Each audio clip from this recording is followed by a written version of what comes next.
I'm Roberto Castro, and this is the Course Record Show. The trends, technology, and strategy driving the business of golf.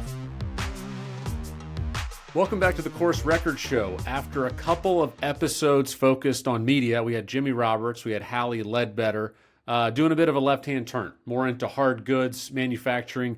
On today's episode, I talked to Jared Doerfler, who started Hanna Golf Putter Company in the heartland of America, based right out of Iowa. It's a really, really great story. I think you'll enjoy our conversation.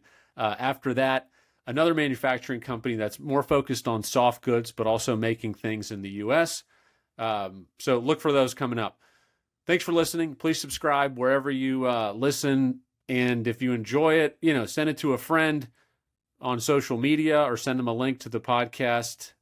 Really appreciate you. And let's get to today's conversation. Welcome back to the Course Record Show. I am joined by Jared Doerfler, the founder of Hanna Golf. Jared, thanks for joining me. Looking forward to this conversation. You are a true entrepreneur. We dialed in, and you were in your factory, in your warehouse. There was a lot of noise. You just said, "I'm jumping in the car. Nothing phases me." So a true startup entrepreneur. I love it. So do you mind giving the listeners an overview of the company, Hanna Golf? Yeah, Roberto, thanks for having me in Adapt or Die. So we're in the car here in the rain. We've had about 100 inches of rain in Iowa this summer. It's been a brutal summer, but yeah, Hanna Golf is a boutique putter manufacturer here in Iowa. We specialize in milling our putters ourselves. So we design our own putters. We mill our own putters. We don't outsource any design, don't outsource any manufacturing. Primarily work with 303 stainless steel, have some fun designs. And our deal is we like to offer a lot of value to our customers. And so you're able to offer or add a lot of different options to your putter as you build it on our website, whether that's sightline, whether that's color, whether that's finish, line angle, whatever it may be. Awesome.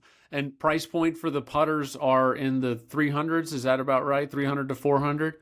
Yep. So our putters we have 6 models. 2 of them start at 330. 4 of them start at 295. Awesome. Yeah, that is good value. Those were the prices of the high-end putters. I feel like, and then I blinked an eye, and they're like $495 and on. It's outrageous. So it is outrageous. It's outrageous. Yeah. So when did this go from an idea, like, hey, I have a great idea. Lots of folks have ideas. Talked about it with Hallie Ledbetter, actually. But execution phase. When did it become like, hey, I'm going to risk a meaningful part of my life, of my work career on this? What was the jump? Yeah, there's a few crucible moments really in my career that I kind of pushed me to where I am today. But number one is my dad got diagnosed with MS in 2012. And so that kind of like hit me, like life's really short. And I've always kind of wanted to do something entrepreneurial wise. And I'm, not knowing if I'm cut out for it, still really don't know, learning that every day. So that was one part of it. And then in college, when I got to college, I got put on the Tommy software, and my coach was like, "Hey, that's the wrong putter for you." So he gave me a putter that he got off a tour truck. He played at a PGA Championship. I think he was like in the 90s at Southern Hills, and so he had never used it. I loved that putter. I putted with that putter for 3 years. It was a Kiyama prototype, and so when I graduated, I gave it back to him. Could never find that putter. I looked for it like every year. Back then it was mostly like Craigslist and like eBay, and then it evolved into Facebook Marketplace. Could never find it. So one day it gets cold in Iowa in the winter, and I decided I was going to design something and just make something. Not really ever thinking that I was going to start a putter company. And I had so much fun with that project that a couple years later I'm like, I have to do something. I'm getting older. I'm 37 now, so I started this when I was 35. I had 2 kids at the time. Now I have 3. It's never going to get easier. We come up with all these excuses to not to do something that's a pretty life-changing moment. And, for most of the time, they're accurate reasons. But, it was never going to get easier for me to do it. And so I finally just pushed myself into doing it. Those 2 things right there kind of pushed me into putters. That's fascinating. How about, you mentioned the 3 kids. How about the home front? You tell your wife, I'm going to start a putter company. What'd that conversation go like? My wife's way too good for me. So we've been together since high school. So she kind of knows how I'm wired, and I'm not really, I would say, wired normally. I'm a little bit weird from that standpoint. And so she's been fully supportive, every step of the way. And, it's like, hey, I'm going to quit my job. invest, for us, a lot of money into this business, and I'm probably not going to make any money for a while. And then when I do start making money, it's going to be, slow growth. So she's been nothing but supportive the whole time, and it's actually been a really fun journey for her, and she's always trying to help out when she can. That's really cool. So let's talk about that. You said you put your own money in. Is the business bootstrapped essentially? You didn't go out and get, you didn't fundraise, mostly personal risk, personal investment, but you retain all the equity. Is that about right? Yeah, that's 100% right. So it's a bootstrap, self-funded business. I've got about $150,000 into this business myself, and CNC machines are they're not cheap. You can spend anywhere from 30,000 to 3 million on a machine, and so yeah, I mean I added it up like 2 months ago. How much do I actually add? 'Cause I don't really want to know. I mean, I knew initially, but over time, the business almost died before it even started, so I had to put more money in. Yeah. Yeah, it's a significant amount of money for us, really, and but it's been an interesting journey. It's been a fun journey. Yeah. That's really cool. Um, you see a lot of stuff on social media or whatnot, but from someone credible, and I can't name the source right now, uh, I think the quote was like, when I started down the path of entrepreneurship, I would have said there's all these different metrics or all these different lessons. The most important one is don't run out of money, stay Yeah, alive, right? it's, And it's I saw you see you smile. I think you would agree with that. yeah. I mean, coming from the corporate world, when I was in, prior to this, you look at all these KPIs, and you try to trigger different things and move different needles and different KPIs. At the end of the day, it's all about cash. And Yeah, so, how much cash you have in the bank, how much cash you generate last month, last quarter, last year, whatever it may be, cash is king. yeah. And you have a background. You got a business, an MBA after college. Is that right? I did, yeah. I got an MBA at Iowa, so it's I'm not a world beater or anything like that from one of those tier one schools, but it was super helpful from a lot of different reasons. Quite frankly, communication and writing skills. To be honest with you, it Oh, was really? very good from that standpoint. Yeah. Yeah. Which parts of the business have been more difficult for you? I mean, you're kind of doing them all, hmm right? Because it's a small company. What are the things that come naturally to you, or you're very well trained from your education? And then what are the things that are just like, man, I'm a fish out of water here? Like the marketing and design is really challenging, or the accounting is easy. Like, what's really easy? What's hard for you? Yeah, I mean, finance has always been a struggle for me. So keeping up, with our finances has always been a challenge. My dad is a retired guy, so he likes to help out with that and tell me where I'm at. He gets way too technical and analytical, but it's good for me to have that. I have a sales background, so I feel like I'm okay with sales. I feel like I'm okay with some marketing stuff, although I don't do a great job at it. Um, but to be honest with you, Roberto, like where I struggle is probably it's applicable to all things in life, really, and especially golf. This is a very mental thing. It's very psychological, and it's challenging yourself when things don't go wrong, or when things go wrong. How do you handle that? When things go well, how do you handle that? And so that's generally what it comes down to, and where I really struggle. Hey, we had a really good week. Let's not get too excited. Or hey, we had a really tough week, and the world's not crumbling and not falling. Yeah, the emotional, um, maturity and just composure in anything, especially golf, but in any business is so underrated, right? Like when Mm, I went out and hit some golf balls yesterday, and I just think back, daydreaming, sweating in the middle of August here in Atlanta, and I think back to like my golf career, and it really didn't matter at all like what I was working on or if the course fit me or not. Like it was a 99% mental struggle, right? And that's not like, the pre-shot routine and things. It's the things you're talking about, right? It's like having that composure and that maturity and that toughness. I mean, toughness is really the word. And being able to take the up, take the success and put gas on it, right? And then take the downturns and come back out of them. I was pretty good at coming out of the downturns, but there's also that piece to like when things go well, how do you keep that momentum going? So anyway, I can totally relate to that. yeah, you're spot on though. Yeah. You've been pretty open on LinkedIn, keep folks um apprised of what's going on in the business. What's the motivation for that? Is it marketing? Is it camaraderie with other folks that are trying to do a similar thing? Like, Hmm. why do that? So I think that's a great question. I think there's a few reasons why I do that. One, it's almost like a helpful journal for me, to share some of the wins Yeah. and some of the losses. And then, we're trying to build this thing in public, as much as we can. And I'm a pretty open book with sharing, some of the stuff that we have and, we've done and some of the things we haven't done and some of, the wins and losses. And so, I think that's good to build kind of like that rapport with people that may be interested in purchasing our stuff or, supporting us. What's something surprising that's come out of that? Have you gotten emails or phone Hmm. calls that are like, "Hey, I want to invest in the business. Hey, I want to buy in. Hey, I'd like." I mean, what's come out of that that would surprise me?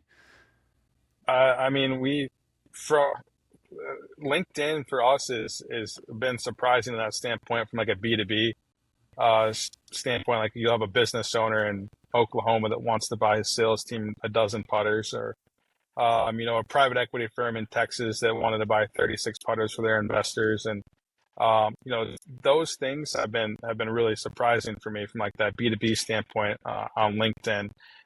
That's been really Yeah, really cool to see. that's great. Those are great orders for you, right? They're awesome orders for us. Yeah. Yeah. Let's talk about intern Tyler. Do I have the name right? Mm.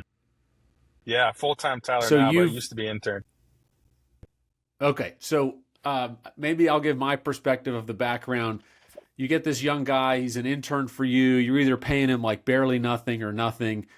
He's just like the best of youth, right? Hard worker or whatnot. Now he's a full time employee. Like, just tell me about that relationship and him, and maybe what that says about entrepreneurship or the the next generation. I mean, this is not hyperbole. I mean, like if he's not here, like this business doesn't exist anymore. He is that's as plainly as I can say it. He's a 21-year-old guy that's got the work ethic of somebody that I've never seen in my life before. The maturity of a 60-year-old that's has all the wisdom. He's extremely talented at his job as well. So he's a great machinist. He's always willing to learn and to bring on new skills. Yeah, I mean, when I started this, I put a note out to our local community college and say I need help with an intern, and he just he got connected to us. My mom actually taught him in third grade, so his mom saw the Facebook post my mom shared by this local community college, and he came in and he was in our shop for about 5 minutes, and he said I'll start on Monday, and so that's literally what happened. And we moved our business last January about 70 miles away, and I said, hey, look, are you up for an adventure? Do you want to move with the business? And he said, yeah. And so pretty rare to find those type of guys. I think this generation, Gen Z, I think it's a bad rap. We have Tyler, and we have two other interns that are Gen Z, and they've been exceptional for us, and they've done a great job. Maybe I'm localized to it being, in a different part of the country, but I've had nothing but great luck. And Tyler's, Tyler acts like he owns the business, and so it's very rare to find somebody like that, and he has ownership of everything that he does, and it's really cool to see, and I'm blessed to have. Yeah, that's great. Something you said there, I resonate with. I think the fundamental challenge of scaling a business is to get people who don't own it, whose name is not on the door, to put the same kind of care and commitment into the business. I mean, honestly, give a shit to the same level that you give a shit about the business is a real challenge. And that's multinational companies down to, two, three, four person endeavor like yours. I couldn't agree more. What does a typical week look like for two interns, full time Tyler and Jared? Yeah, I mean, so for us is, we with us making everything, we have two CNC mills, so those are spinning every day for about one spins for about 20 hours a day, and the other one moves for about 16 hours a day, and so those are always moving. And the funny thing is, the machining. If you're not familiar with CNC mills or anything like that, you may think that it's just totally automated, and which it is really, really automated. But it takes five processes to make a putter on a CNC mill. So we'll put a block of 303 stainless steel in the mill, and it's It's not just done in that one setup. It takes 5 of them. So, every day those putters are working through that process, and then, we're in the process of then, finishing the putters. So belt time, bead blast, paint, and all the stuff that goes into building putters, and then really trying to sell those putters. I shouldn't say sell; they're already sold, but then trying to sell more putters, and so trying to come up with maybe some collaborations or some marketing, maybe working on new new designs. We always have new designs in the back of our head. It's just really trying to find time to get those on the mills for prototype. And do you do the design? We do, yeah. I do all the design, yeah. That's really cool. Really cool. What does success look like for Hanna Golf? Well, actually, I'll ask that in a second. So you said that you have one mill running 20 hours and the other mill running 16. So I would imagine your financial projections, you're pretty confident in them, right? Like your supply is pretty constrained. Like you could say, I have 2 machines now. They could run 24 hours a day. The maximum number of putters I'm going to make over the next month or 6 months or 12 months is X, right? So is that helpful? And then you can project what buying a new machine would look like? Yeah, 100%. So for us, getting that next machine is going to be critical for us as we scale and grow.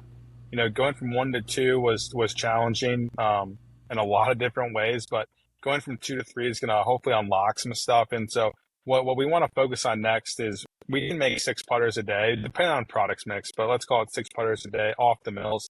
And so we actually believe that we can take our current equipment and increase that to 8 a day. And that'll cost us, I don't know, about 8 to 10 grand to do that with just some different automation, some work holding and stuff like that.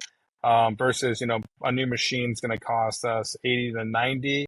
And so we want to make sure that we're going to be able to kind of really max out. We're close to kind of being, a little uncomfortable, but we're not uncomfortable enough. And I want to be uncomfortable for probably like 3 to 6 months before we go ahead and bring the other machine in. Yep, makes sense. Fascinating. What does success look like? Do you have milestones in your head? Are they financial? Are they like product related numbers? Is it adoption? Is it exposure? What are the check marks in your head? It's a question I've never been able to really answer, which is a little strange for me because I have been generally a very goal-oriented person in my life. This thing is so unpredictable. There's so many things that go right and wrong that you don't expect in a single day. And so really, I know this is really cliche, but we're just trying to win each day. So far it's worked out for us. And so we're trying to execute on our strategy each day and each week and to see the chips fall where they fall. I can't force anyone to buy a putter. But to take a step back and kind of really just answer your question, if I'm just trying to answer that, what I would dream of having is just a larger shop with like 10 to 12 mills running and the ability to kind of make what I was making before I quit my job would really, I'd be the happiest guy on the planet, I think, from that standpoint. Not that I'm not happy right now. I'm pretty happy, but I think that's really kind of where we'd like to be. That's awesome. That's awesome. What's next? You mentioned, that jump from 2 to 3 would be a big move, but any new putters coming out, just like what's right on the horizon the listeners can look out for? I'm sure like every single person, the millions of Course Record Show listeners are on hannagolf.com right now. So what are they going to see if they check back next week? So we're in the process of working through a good backlog right now. And so once we work through that, we're going to start prototyping 2 new designs. And then we're also going to offer another finish.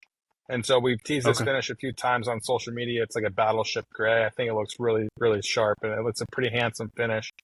And so we'll offer that and we'll do all those kind of at once. And so the goal of that is October. We've prototyped these 2 putters so far, happy with everything.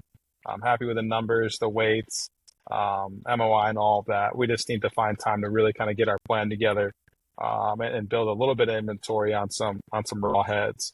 And so that's what we're looking forward to. And then, then we're into the holiday season and then to next year. So that's awesome. I'm going to check. You've got my interest peaked on the gray battleship gray. Do I have that right? Finish. That sounds pretty sick. I'll check that out. Where can the listeners find you? Is it hannagolf.com? Which social channels are you most active on? Yep, hannagolf.com. It is our website, and then Hanna Golf Co. on Instagram and our Hanna Golf Co. on Twitter are kind of our two active social channels. Okay, great. Well, I can't thank you enough for taking the time. You've got plenty going on. I think your story is really inspiring. The backstory, taking young people in that are, have work ethic and I love everything about Hanna Golf's story, and really, really feel fortunate to have spoken with you, and thanks for taking the time. Thanks, Roberto. I appreciate you having me.